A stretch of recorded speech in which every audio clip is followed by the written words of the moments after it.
세븐데이즈 헤드라인 뉴스입니다. 시카고 북서부부의 한 주택가에서 가족 간의 다툼이 총격 사건으로 번지면서 4명이 숨지고 1명이 부상당한 사건이 발생했습니다.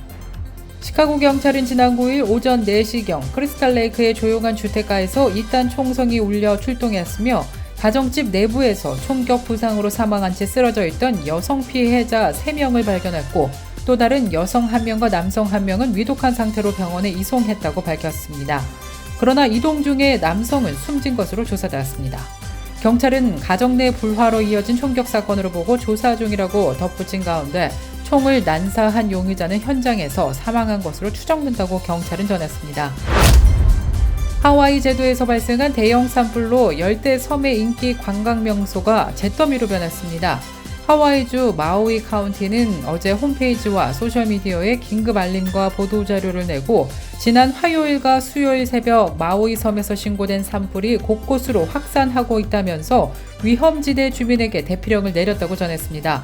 지금까지 최소 6명이 사망했고 수십 명이 다치는 등 인명피해도 잇따르고 있습니다. 한인동포나 관광객들의 피해는 보고되지 않고 있습니다. 미 남부에서 극심한 폭염이 이어지면서 5개 카운티에서만 사망자가 150명 가까이 나왔습니다. CNN은 검시관 보고서를 인용해 올해 이번 달 초까지 폭염으로 인해 애리조나와 네바다, 텍사스주에서 147명이 사망한 것으로 보고되었으며 실제 사망자 수는 이것보다 더 많을 것으로 예상된다고 밝혔습니다. 애리조나주 피마 카운티와 마리코파 카운티에서는 각각 64명과 39명, 네바다주 클라크 카운티에서는 26명, 텍사스주 웹 카운티와 해리스 카운티에서는 각각 11명과 7명의 사망자가 나왔습니다. 조지아주 대학 평의회가 지난 8일 현대자동차 미국 전기차 공장이 세워지는 조지아주의 유명 대학 풋볼 경기장에 현대차의 이름을 붙게 된다고 전했습니다. 대학 평의회는 지난 8일 조지아 공과대 풋볼팀의 홈구장 명칭을 바비 도드 스타디움의 현대필드로 변경하는 안건을 승인했다고 밝혔습니다. 역대급 당첨금이 걸렸던 메가밀리언스 복권 추첨에서 15억 8천만 달러의 행운의 주인공이 나온 가운데 5자리를 모두 맞춘 복권도 여러 장 나왔습니다.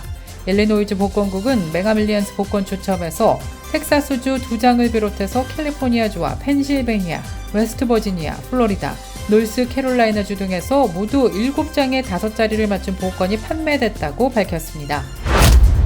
미 동부를 강타한 태풍으로 최소한 2명이 사망하고 수천 평의 비행기가 지연되거나 결항되었습니다. 또 40만 가구에서는 전기가 들어오지 않고 있으며 태풍 피해를 입은 일부 도로가 유실돼 교통에도 차질이 빚어지고 있습니다. 지난 8일 정전 현황 집계 사이트에 따르면 워싱턴 DC를 비롯해서 노스캐롤라이나와 펜실베니아, 버지니아, 메릴랜드주를 지나가는 태풍의 영향으로 현재까지 40만 가까운 가구에 전기가 들어오지 않고 있는 것으로 조사됐습니다. 시애틀에서 전철을 이용하던 아시안 승객이 묻지마 칼부림을 당한 사건이 뒤늦게 알려져 충격을 주고 있습니다. 경찰은 이번 묻지마 칼부림 사건이 인종차별 범죄인지를 놓고 수사 중이라고 밝혔습니다. 사건은 지난 7월 21일 시애틀 킹카운티 오셀로역 인근을 달리던 전철 안에서 발생했습니다.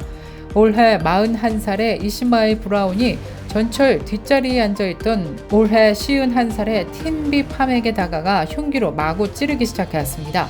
주변에 있던 승객들이 용의자를 말렸지만 브라운은 흉기로 계속해서 무려 18차례나 찌른 것으로 조사됐습니다.